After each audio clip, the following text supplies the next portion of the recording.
Hello, my So Well Quest friends. Miss Smith coming to you here from my lovely home office.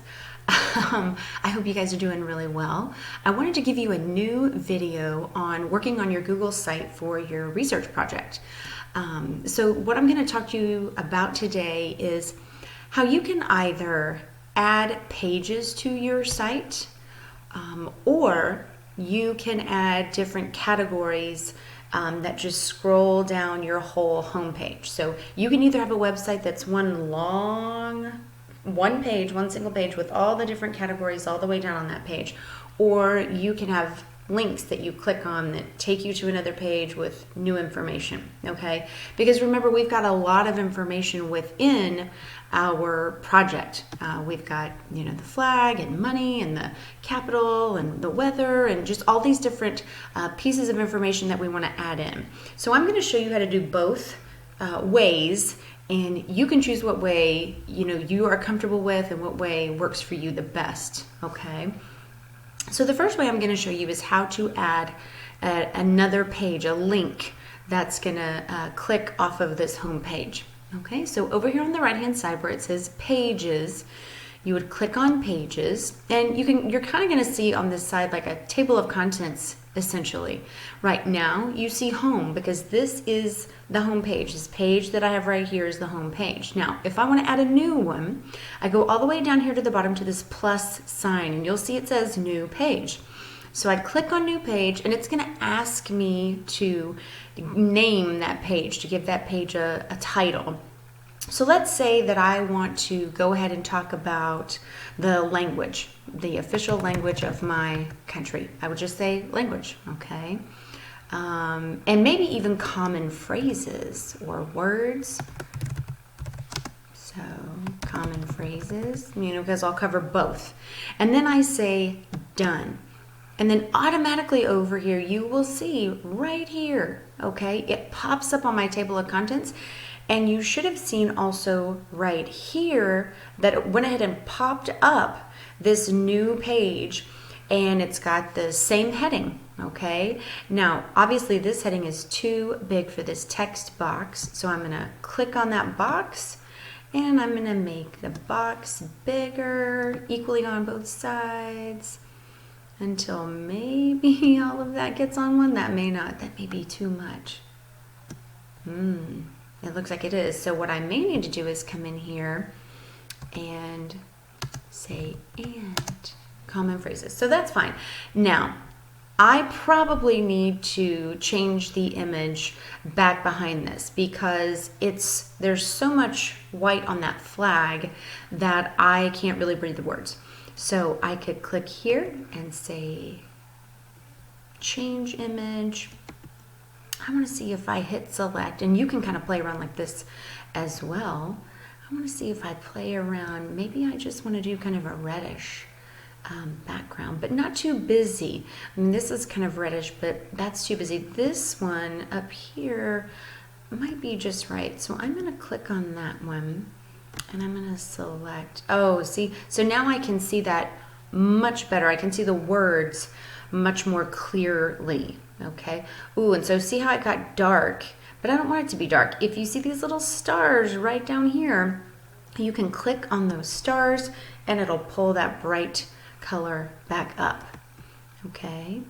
And then you see that background image on the home page stays that way. And then on my language and common phrases, it's what I chose so that I can read, okay, that text. Now, I want to, on this page, put in all the information that I have gathered about the language and common phrases. So over here, I'm going to say insert. So you can either do this a couple of different ways. You can choose one of the layouts that Google Sites already has mapped out. Maybe I want to have a bunch of text on one side with an image, so I could click that layout, and it will automatically put that onto my page. So here I'll show you. Okay, so see, it gives me that text box over here with a header and a place for typing the body. It gives me a space here to put an image in, but maybe I clicked on that by accident and that's not the layout that I want.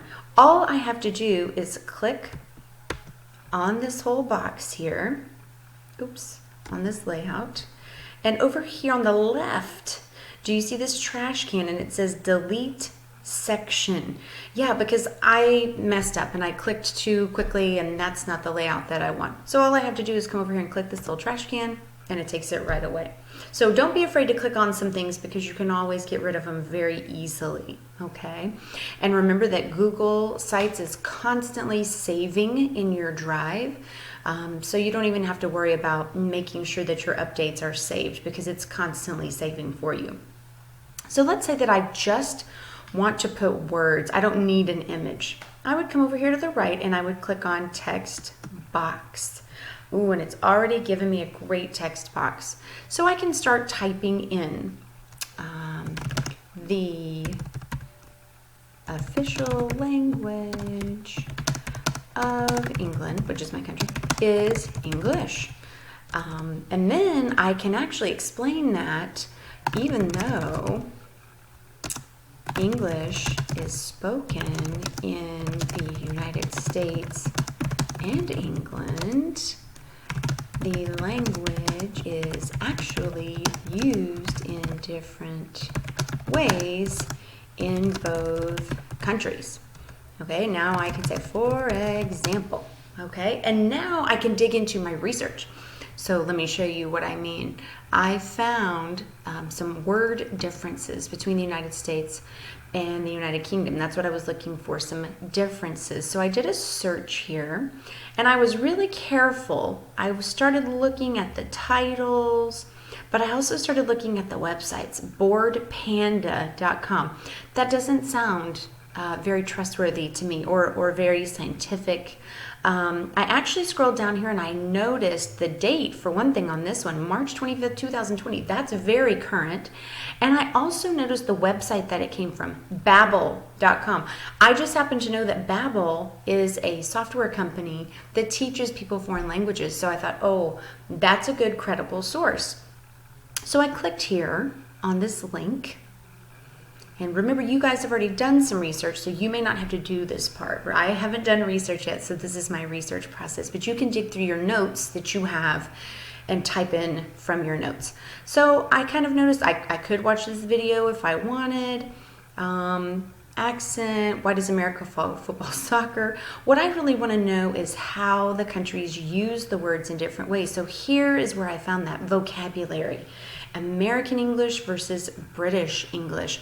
And I see several examples. So for example, when we talk about French fries or fries, they call those chips. Well, we call something chips too. Well, what we're talking about is like potato chips or tortilla chips. Well, what do the British people call that? They call those crisps. And look how we call it vacation. They call it going on holiday. Okay, so I have found this source and it has given me information. So I'm going to go and type some of these examples. For example, in the United States,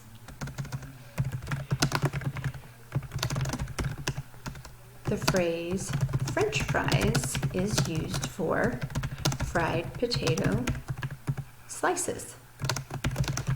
In England, they would call these chips. In the US,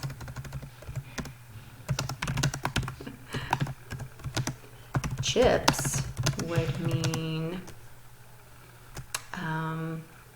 potato or tortilla chips.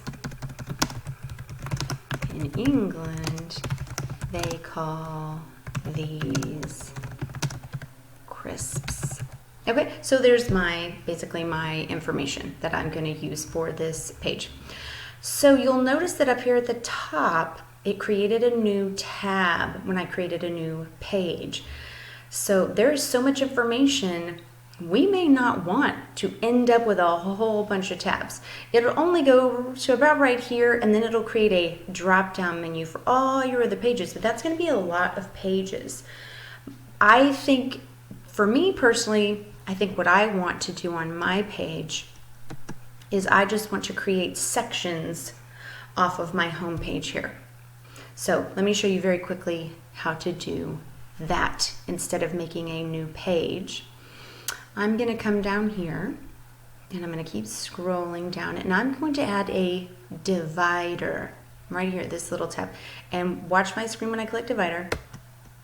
It creates a little bar of separation. And so now I'm going to go in and add a text box, and it's going to add in just under that. Now I will have to give this text box a beautiful title because we don't have our page title, okay? So I'm going to maybe use some capital letters, language and common words, I guess is really. Now, I've already typed out what I really want to say here. I don't want to retype it, so I'm going to pop back over here.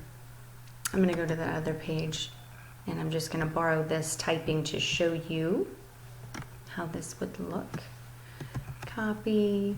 I'm going to go back over to the home, to my new text box, and I'm going to jump down here and just add that in. So there's my section on language and common words. And you know, maybe I want to make this stand out a little bit more, so I make sure I bold that little heading there. Now I want to move on, let's say, maybe and do money down here. I would pop over to the right again and scroll and create another divider.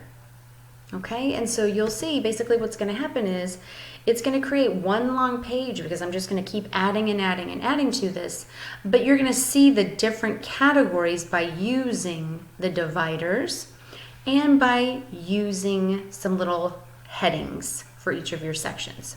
Okay, so I know that was a lot. We talked a little bit about finding source material on the internet. We talked about 2 different ways that you can start adding your other information. So I'm going to cut this video at this point, and then later on in the week I'll make another video to really walk you through how to add images into your site, and even maybe some videos as well. Okay, so hope you enjoyed this video, hope it makes sense. I hope that you're doing well, and I will be back in a few days with another video. Be sure that you email me or leave a comment on your Google Classroom if you have questions. I'm happy to help you guys. All right, I'll talk to you again soon. Bye.